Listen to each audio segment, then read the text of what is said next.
welcome. And so we might as well just get right into this, Caralee. And I just want to welcome everyone first to this series. This is the first of, so far I have scheduled 5 more conversations after today. And these are all women who were part of our coaching program with Layla Martin at the Tantric Institute for Integrated Sexuality.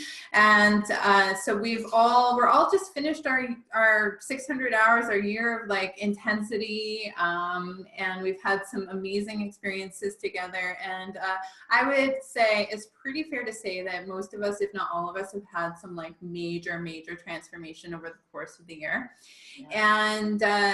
And so my work, the work that I'm doing with women is actually, I want women to step into their power in the same way that I've seen all of the women in the SLRC over the past year step into their power. And I know that this work is truly the basis for building that foundation to be able to powerfully move forward into our dreams. And so to me, it just seemed like a no-brainer to use this work to help women build confidence, which I think is what most of us are doing in some way or in another.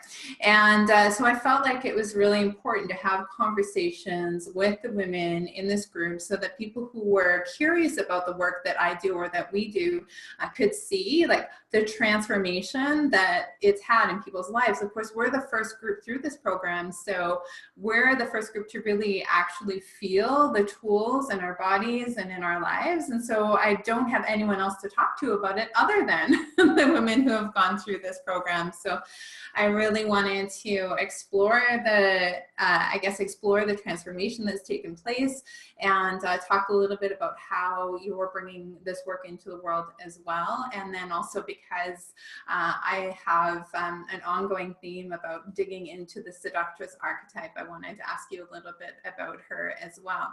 And then at the end, I'm going to make the big announcement of my upcoming offering group, my coaching offering that's started. It's actually launching after, it's like as soon as we're done this conversation, the email goes out. So it's really exciting. So I'm going to turn it over to you. And can you just start by telling us a little bit about yourself? You know, what brought you to this work? Yeah. Well, so first and foremost, Robin, like, thank you so much for, gathering us to have this conversation, because you're right. We are the first group that's out here. And, especially in Canada, I was so proud to know that there were so many of us stepping forward and stepping into the work that, Layla was bringing into the world. Excuse me.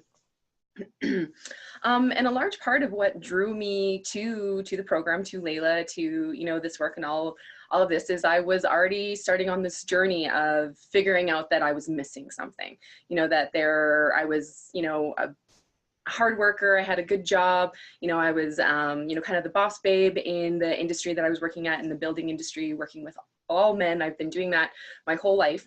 And I've always really, connected with men more so than women. And this really started to show up as something that was lacking in my life, not until probably like my early 30s. I was very much like, oh, I don't need women.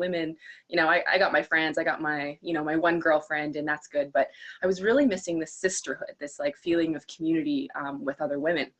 And largely what brought me to Layla's work is I was searching for, answers for my own dilemma that I was, falling into or coming into with my partner. And I couldn't find anything that, really was resonating with me until I stumbled upon, the Tantric Institute of Integrated Sexuality, and the way that she spoke, about our power as women, the power of pleasure and, that type of thing. And that just really spoke to me, because my whole life I'd kind of been given this message that, as a woman, I needed to fit into this box in order to be worthy, to have these things. So I took myself out of this woman box, to fit more into a tomboy masculine role. But then I didn't feel whole. I never felt complete. Like I always felt like there was something lacking. So it was the journey of self-love and trying to love myself more. And, I always kind of had this like echoey, hollow, vibration to it. And through the program, through this, you know, sisterhood that I've now found, I realized what I was missing. I was missing that connection to my body as a woman. I was missing the connection to sisterhood. I was missing connection to the collective of healing in the feminine realm that is going on. And yeah, so a lot of what, yeah, that's what kind of like drew me to this work. Awesome. And what inspires you the most, you know, in terms of, you know, we've had this whole year of study, but what has really kind of kept you going or continually inspired you to keep doing this work? Because it's not easy, always. I know, it's always like, always after the practice, I was like, why do I have so much resistance to that? That so much for me. Ultimately though, what inspires me to keep going is that I keep uncovering new layers. I keep, you know, exposing, you know, new truths or a more tapped in connection to who I really am and what it is that I really need. So this theme of the seductress, you know, what is a seductress? You know, it means to seduce or entice, you know, somebody into a course of action. And that's totally what this work is doing for me. And I'm constantly seducing and finding out like, what's true to my authentic core? What do I really want? Not what do I want based on trying to fit in? Not what do I want based off of I'm scared of being rejected or not having love. It's what do I want based on how do I feel in my body? What feels good? What in the root and the core of who I am vibrates with excitement and ecstasy? So finding that vibration and tapping into it, that's what keeps me going, is because it's literally this energy that sustains you from within, rather than looking for the outside sources, rather than looking for my husband to make me happy, rather than looking for the top paying job that, you know, is going to give me the money to finally achieve all that I want. None of that did shit. What did it for me, what continues to do it for me, is finding that within myself, feeling that, knowing it, holding it. And then, so I'm curious that, you know, you talk about, you know, that it wasn't those things, it wasn't the relationship or it wasn't the success, but I'm curious now that you have the foundation of this work, you know, what is the experience of success for you? What is the experience of relationship for you now? My experience of success in relationship is completely different, because I was looking for that to source my pleasure. Now it's like it complements my pleasure, rather than it being everything that it needs to be to make me feel happy, alive, and connected, you know, and like life has purpose to it. Now I'm coming from this place of my life has purpose, and now I get to extend that energy, extend that feeling into my relationships and into the work that I'm doing. Beautiful. I love that. So you talked a little bit about how seduction is an enticement for you. Can you elaborate a bit about what the word seduction means to you? Yeah, seduction very much is about, you know, for me, it's like that enticing, alluring, you know, calling in of something, you know, it's like, come hither, you know, come to me, what I want, you know, to come to me. And I feel seduction is the art of, you know, attracting what it is that you truly want. And again, getting to that understanding of the core of, you know, the felt sense inside of my body. Does this truly feel like something that is going to, you know, give me energy and tingles, you know, throughout my entire day? Or is this something that's going to like be a little out of integrity and, you know, I'm just going to do it to appease or because I don't want to hurt somebody's feelings, you know, rather than coming from it that way. So it's very much about, seduction for me is very much about tapping into the core desire. Yeah, that's so powerful. I love that. Yeah. So what, as a result of doing this work, have you magnetized into your life? I have so many stories about like magnetizing things. Like it's unreal. So probably the most impactful ones will definitely have to be in my relationship with my husband. We started out as best friends, and then it moved into the friends with benefits, and you know, we were both kind of at that zone of, you know, having come from broken relationships before, and we were attracted to each other as friends because we complemented each other very well, and we didn't expect anything from each other. And so that carried over when we did decide to, start dating each other and, get a little bit more serious. There was this not expecting, anything from each other, and therefore never really fully immersing, my feelings and my vulnerabilities, which, tapping into with this work with the feminine, which I was lacking so much in life, is what I was lacking in my relationship with Sheldon, was that ability to relax and be soft and be vulnerable. I was very much the yang energy, of like, work hard, let's go do this, let's do that. Girls don't cry, or I don't cry. I'm too tough for that. And so in my relationship, it has transformed into this beautiful space of communication, this beautiful journey of exploring, who I am, what my pleasures are, what, makes my life better, in terms of partnership, and not settling or not being able to speak what it is that I need from him.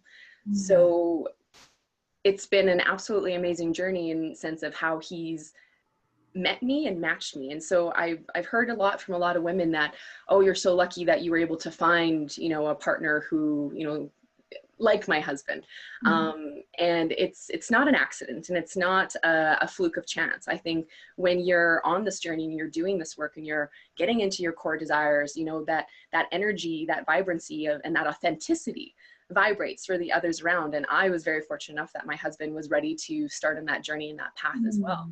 So our relationship has evolved into this, magical unicorn of, speaking our thoughts and our feelings, our emotions, our sharing, being open and vulnerable with each other, supporting each other. The fights that we have, like, I don't even know if I want to call them fights anymore, so much as they are, disagreements of until we understand each other. Can find that place of understanding. We don't go to bed angry anymore. It's a huge one.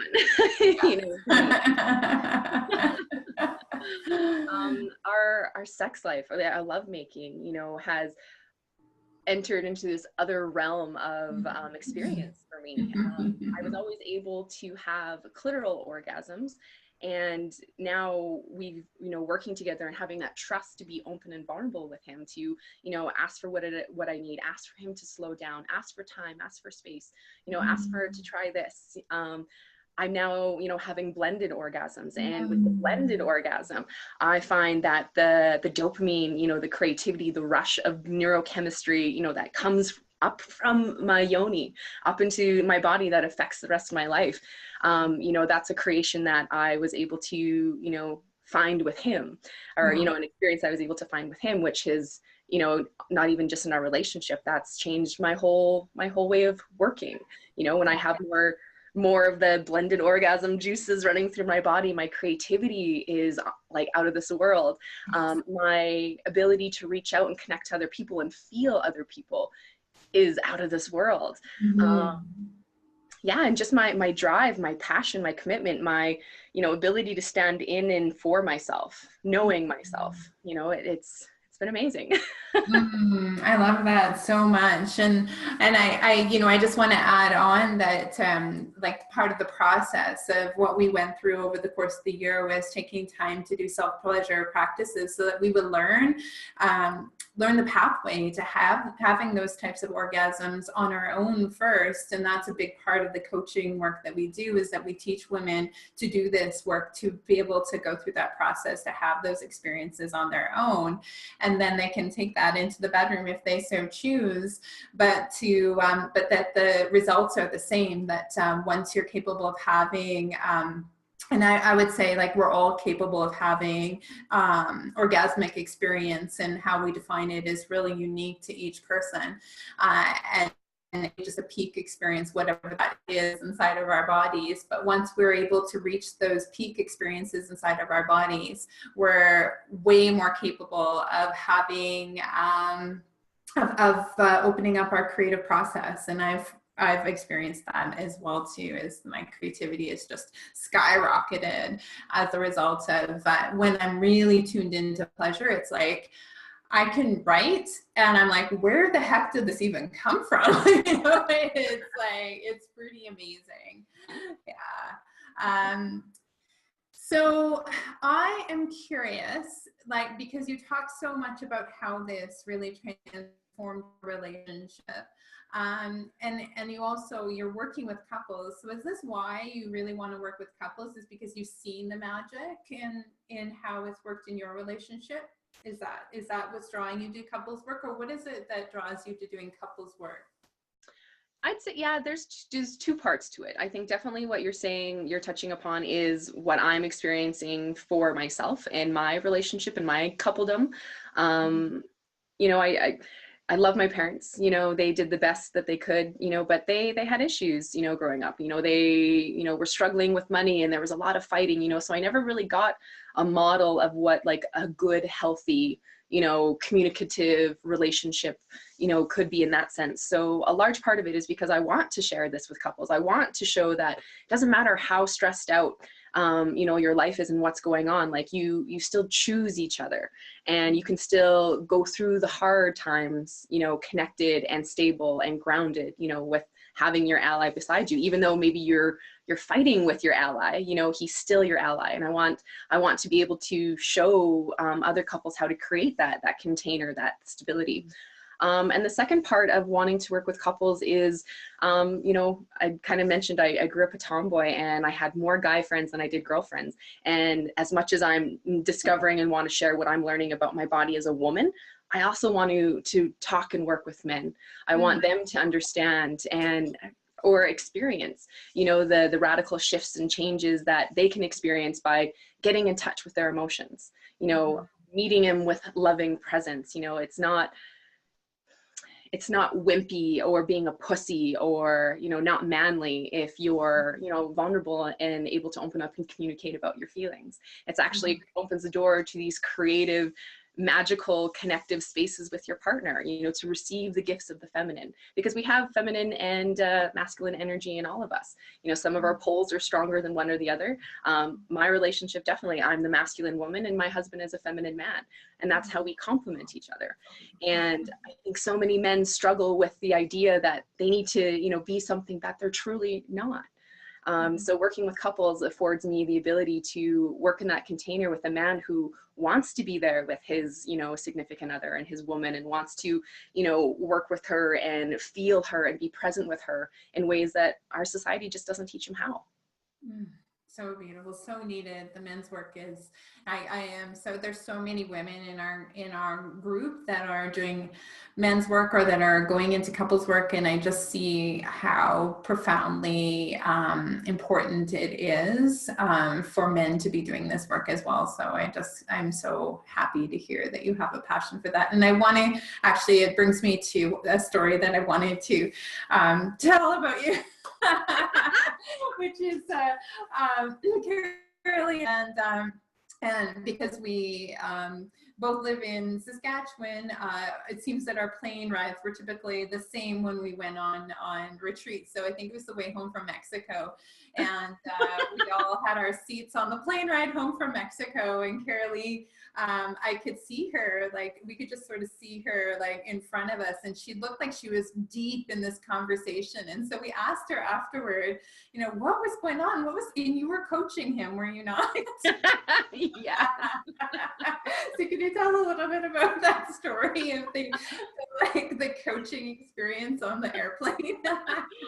Yeah, and that was Mexico, and we hadn't really dived into the coaching tools per se of the second quarter of the program, but so much of what I've been learning, you know, in regards to connecting to my feminine, you know, I'm a very, very masculine woman, like don't let the hair and makeup fool ya, but, you know, my masculine energy is very strong, and I find I connect with men sometimes, or I used to connect with men so much easier than I ever could connect with women. And I want to share this with men. I want to share the power of finding that balance of your masculine and your feminine. So that conversation on the airplane, yeah, I honestly, I don't even know how I start off on those things, but we got deep dive talking into, you know, energy and masculine, feminine, and the dynamics, you know, that you play into, and the masks that men wear, you know, the mask of the athlete, the mask of the, you know, the sexual, you know, Don Juan, the mask of the comedian, the mask of, you know, the aggressor primal man, you know, and like all these things and how they don't open up or allow for feelings and emotions. And I remember when we were getting off of the plane, you know, he grabbed my contact information. He said, my wife is never going to believe, you know, the conversation that I just had and what I'm coming home, you know, to want to share with her and, you know, an experience with her. And it was just like such a magical moment. And there's just a time that I felt he was just, I needed to, you know, like he needed to hear this, you know, we all need to hear this. I think in a large way of like how to have a healthy, you know, balanced, grounded relationship with pleasure, ourselves, our partners. So it was a beautiful experience. And I didn't have the coaching tools then that I have now. But I still feel like, you know, I made an impact just through my energy and my passion alone. Yeah, absolutely. It's so amazing. And, you know, I love what you say about how it was just like, that was exactly probably what he needed in that moment. And there have been so many times throughout this coaching program where I've bumped into people or had conversations with people, or I've connected with people myself or women in the group where, or even I've done coaching sessions with women in our group or with other women where it's like, there's such a magic around this work that it always seems like there's a message, a really deep message, and it's like there's something working behind the scenes to bring this work into the world. You know, I have no doubt that Layla is a magical being, and I have no freaking clue how she does what she does. But I really have a sense that she's tapped into a really like a much bigger than herself purpose, and that comes through in her work. And I see that transmitted like all through each and every one of us. And then as we go out into the world, taking this work to other people, I just see, you know, I see people, you know, coming into me that I'm like, you know, this couldn't have been better time. This couldn't have, you know, like it's just, and it's again and again and again, all this serendipity and all this ease. And, you know, and it's like, that's, you know, part of why I so deeply want to share it is because I want to let women be able to tap into that experience of like, of the magic that's available to them when they open to their pleasure, when they open to their sexuality. Yeah, and absolutely, Robin, because that totally winds into my story. Like I was born and raised, you know, small town, Southern Alberta, you know, farmer rancher daughter, you know, Catholic upbringing. There was no conversation around, you know, womanhood. You know, and that's one of the things that I love. What Layla, you know, has brought into my life is that ritual, that ceremony, you know, of becoming, you know, or moving into, or, you know, stepping out of something old, or, you know, the false identity that no longer serves you into who you truly are. And so I had no guidance or direction. And I remember even when I got my period, I think this is a story I've shared with you. I was dying. Like I didn't know or expect anything like this could happen to me. I was riding my horse earlier that afternoon, and he tripped in a field, and I kind of fell forward and hit my stomach on the saddle horn. And later that night, I started bleeding, and I wrote out a note, you know, that I left my teddy bear because I was 11 years old. I left the teddy bear, you know, my favorite teddy bear, to my younger brother. And yeah, there was no conversation about the magic of womanhood. You know, and again, I love my mom, and I love, you know, what she has done and continues to do for me, you know, but that's, I see as a symptom of her upbringing as well. Nothing against her as a woman, you know, nothing against my grandparents or, you know, like the generations that come before. We're coming from a long line, you know, ancestral repression and depression of our sexuality. So I feel very honored to be a part of this work, to bring this information out to the world. Yeah, and to just shift that so that when little girls have their first period, it's an opportunity to celebrate and to, you know, to really allow them to step forward into womanhood in a powerful way. And wouldn't it be amazing if we had rituals and, you know, and that was just part of the norm. It wasn't like a sort of subculture thing to have a ritual around the first moon, you know, that it was actually just a really beautiful thing for women, that you know, I would love to live in a world where we just celebrate all of those transitions in the lives of women and men. Yeah. It would be amazing. So what is your favorite practice of all of the SLRC practices that we've learned, or maybe tools that we've learned? What would you say is the one that like you go back to again and again and again? Yeah. I think I have to share two. One for like a solo practice, and then one with my partner. Oh, perfect. My solo practice that I go back to again and again and again, because I've now developed that sensitivity to feeling, you know, where my true authentic core expression comes from, and that's very much in my heart. And I've given her a body and image, and she's my warrior. You know, she's shoulders back, heads down, you know, war paint on her face. And I love the practice of primal breathing, of doing like the fast inhale. Energize my body and feel, and I breathe into my heart, and I feel big and pleasurable, pleasure filled here in my heart, and then I allow it to start to circulate. So the primal breathing that turns into the microcosmic orbit of, you know, rolling that energy around and through into my body till it, you know, reaches out into every single pore in my body. That's one of my favorite practice rituals, is breath alone incorporated with, you know, just touching yourself. It can, you know, move into the practices that we've done a lot where, you know, you do have an orgasm at the end, or simply just a quick, you know, fill me up in the car on the way to a meeting, or, you know, that kind of a thing. Like that breath and that energy that, you know, comes alive inside of me is so amazing. And I go back to it again and again and again. Amazing. The one that I go back to again and again with my husband is the practice of fears, loves, desires. Oh God, so good. Yeah. Setting that container to be able to speak, to sit, to hold, and then to be listened to. We actually just did it again here. I want to say like two or three nights ago, sat and did the fears, loves, desires again. And it just opens up and moves into the most beautiful connection, and the most beautiful space, you know, I think that a couple, you know, can ever really, you know, have and move into, and that sacredness and that ritual of, you know, spending that time intentionally, because we're always on our phones. We're always, you know, looking to be entertained cortically, whereas fears, love, desires really gets you down into your body, into the primal brain of what you're feeling, what you're sensing. You know, what do I really love about you? What do I really desire from our relationship or from our lovemaking tonight? And what am I really scared of? You know, rather than the superficial, you know, this is such a beautiful container to get in and experience that. Yeah, really true intimacy. And one of the things that I've done in women's work is actually had women pair up and do fears, loves, and desires, which is really a profound experience too.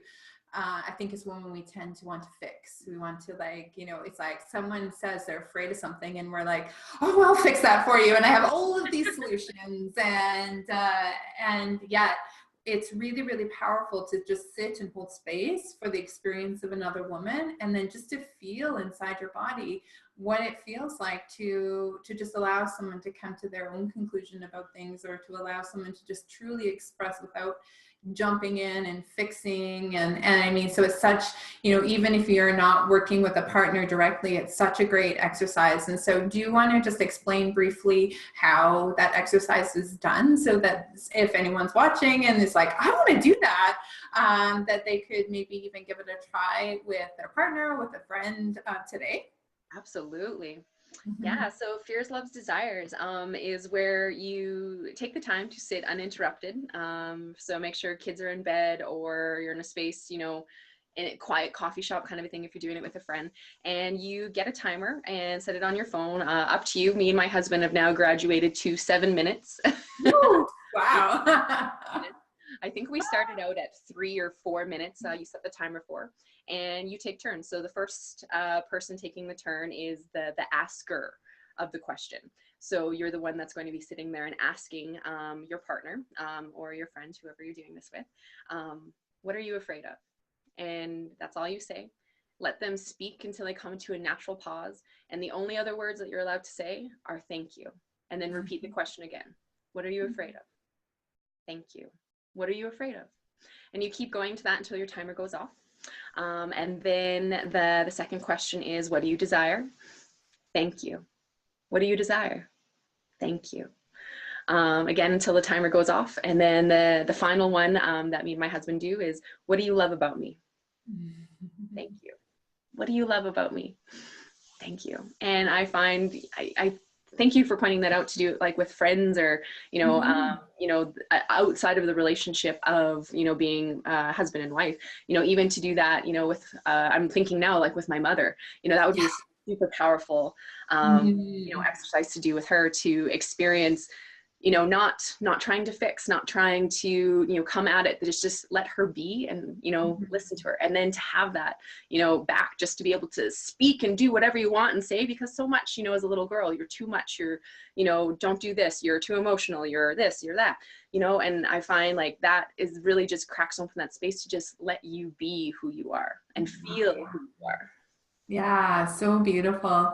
And I know we all have that friend who we've gotten maybe into the habit or the pattern of the relationship with, where it's like they tell you your problems, you fix them. They tell you your problems, you fix them. We all sort of, I'm sure many of us have experienced those types of relationships with women, and they can be really draining. And so to just actually open up the space of that type of relationship where it's like, will you just say, well, what are you afraid of? And just listen. And it amazes me again and again and again whenever I do this process, and there's the reveal process, which you can ask any question and do kind of the same thing. So it can be like, what do you think about saying no, or whatever it is, right? Whatever problem it is, like that you can just hold space and let someone come through to their natural conclusion. And it's amazing how, like, if you give someone in 7 minutes, I find is actually the magic number, where if you give someone 7 minutes to talk about a particular issue, they always figure it out. What you would have probably said at the beginning, they're like, at the end, they've got it.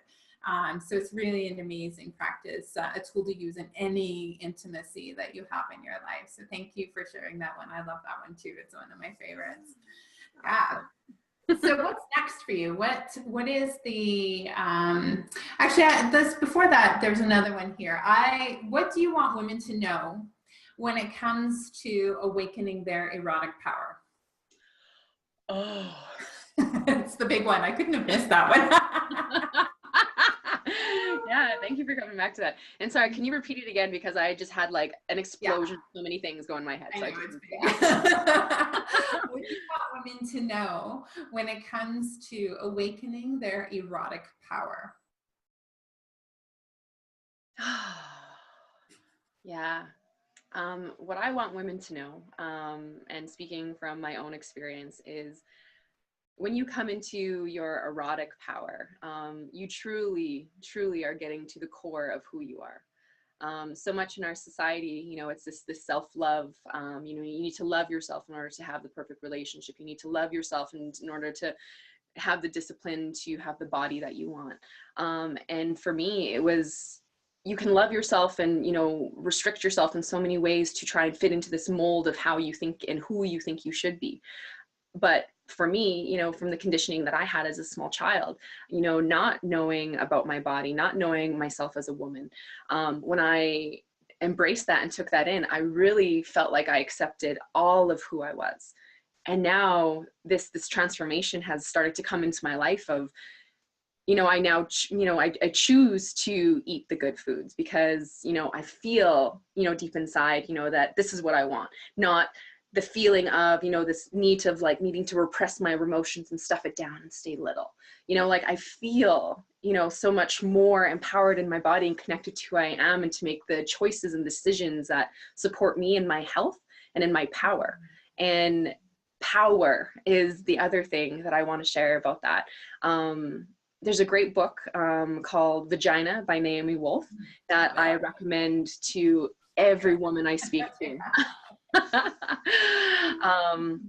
The power of understanding, what our bodies are capable of, and that we can prove with science, like this is, it's science, bitch. In terms of understanding, you know, like the neurochemistry inside of our bodies, the direct link that we have from our pelvic floor up into our brains, and how that affects, you know, the levels of serotonin, dopamine, endorphins, you know, even the hormones inside of our body. A repressed woman that isn't connected, you know, and has a vibrant pelvic floor health is a woman that is easily, you know, shut down, is easily turned against herself, is a woman that is easily manipulated into doing things that maybe you don't want to do. And having that power and connecting to that now, I just want to share, you know, like we have the power to do anything we want in our lives, to achieve anything, to do anything, to create anything. So the erotic power of womanhood is indescribable, and I want to share that with everybody. I love that. That is so, yeah, I love that so much. And it's funny that you bring up that book, Vagina, because that was actually when we first started the SLRC. It amazed me it wasn't on our reading list, first and foremost. But I was like, I had bought it a while back and I started to read it, and it sort of woke things up. I was like, yeah, this is like badass. But I was like, okay, I really need to read it. And so I actually listened to the audiobook right before we began. So it was like in August, and we began in January. So I was reading it, and it, like, that book is actually the foundation for Magnetic. It's actually the work that she has in that book, where she talks about the women's sexual awakening, and how that is crucial to creativity and to expansiveness and to stepping into your power. Like, that book is truly the foundation of all the creation that I'm doing right now. It's like, yeah, if you can be turned on, then you can magnetize anything into your life, and you can do anything in your life. And just throughout history, I mean, there's so many, and she talks about it in Vagina. She talks about, you know, these writers and painters who their most creative peaks in Corey. These are the conversations I need to listen to every time putting groceries away. So thank you, Corey. Corey is also a Saskatchewan SLRC. Amazing. But yeah, that these women had these like creative peaks in their work, where they created actually their most influential and most like recognized work after a sexual awakening. And that was like, I was just like, holy shit, like, this is huge. Why isn't everyone talking about this stuff? Right? Exactly. Yeah. Yeah. And then I have another book. It's called Seductresses. Betsy Prelot is her name, the author of that book. And that book actually goes through history and talks about all the women in history who are seductresses, which is women who have had these amazing, powerful, like, incredible lives in which they have created their own destiny. They have created, like, they have built their dreams, and they were deeply, deeply rooted in their pleasure. And it's throughout history that we see it. And it's throughout history that we see the repression of it, because the patriarchy knows where the true power lies in women, right? And that's why we are not, you know, why for so long sexuality has been oppressed in women. And like, I mean, the tide is just changing so quickly right now, and women are waking up, and women are saying, you know, like, me too, and not anymore. And yeah, so there's some, you know, big shifts. And you know what's funny is, like, as I launch today, and as I launch into this week, and we have International Women's Day coming up, and the Oscars last night were, you know, when Frances McDormand, when she put, I will, I'll post those books, or I'll send the links to the books in the email that I send after, so that you have reference for purchasing those books. Frances McDormand, she won like Best Actress. So I didn't watch, but like, I guess she brought all of the women that were nominated up on the stage with her, and was like, you know, this is not about competition. You know, this is about working together. And, you know, so I was just like, yes. This is like, we can do success differently. Anything else that you want to share with us, Caralee? I don't know. Like, I feel like we covered a lot. Yeah, I want you, I guess anybody who wants to listen and go into this is, I want you to know that your body knows before your mind does. One other book that I would love to leave with, you know, people that are entering into this journey is The Body Keeps the Score by Dr. Bessel van der Kolk. Mm-hmm. I found that book so transformative too in understanding, you know, our bodies and how we hold on to trauma. And I think that is kind of like one of the hidden secrets in society as well, of that we're not dealing with, we're not talking about, is trauma. And, you know, how we as an animal, you know, we forget that we have an animal body, we have a primal brain, a reptilian brain that we developed first and foremost before we developed the limbic system and the cortex, you know, that this is a part of the brain system that we operate and run on, you know, that needs to, you know, to be paid some attention. I also want anybody to know that working with Robin is going to change your life. Having been on this journey with you, Robin, as a sister in SLRC, and getting to find my fellow local, you know, Saskatchewan ladies, Corey, Karen, Alicia, you know, all of you. But Robin, I do have to say you've made such an impact on me in terms of, you know, how to be a badass boss babe and show up for myself in business and do it from a place of pleasure. You've been such an inspiration. So I'm so excited for any and all who embark on this journey with you. Oh, thank you. Thank you.